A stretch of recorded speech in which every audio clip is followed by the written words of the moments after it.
চলো আজকে একটু নিরামিষ সোয়াবিনের তরকারি বানিয়ে ফেলি। তার জন্য আমি নিয়েছিলাম কয়েক টুকরো আলু, ক্যাপসিকাম আর টমেটো। প্রথমে আলুগুলো আর সোয়াবিনগুলো তেলে ভেজে আমি তুলে নিয়েছিলাম। তুলে নেওয়ার পর কড়াইয়ে সামান্য পরিমাণ তেল দিয়ে তাতে শুকনো লঙ্কা আর জিরে আর এক টুকরো দারচিনি ফোড়ন দিয়েছিলাম।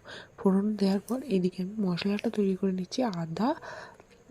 আদা বাটা, হলুদ গুঁড়ো, জিরে গুঁড়ো, লঙ্কা গুঁড়ো আর তোমার চিনি আর নুন দিয়েছিলাম। আর এদিকে তেলের মধ্যে টমেটোটা দিয়ে একটু ভেজে তার মধ্যে মশলাটা দিয়ে দিলাম, দিয়ে ভালো করে নাড়িয়ে নিলাম। আর উপর থেকে দিয়ে দিলাম ক্যাপসিকামটা। তারপরে ভালো করে নাড়িয়ে একটু সস দিয়ে দিয়েছিলাম আমি টেস্টের জন্য।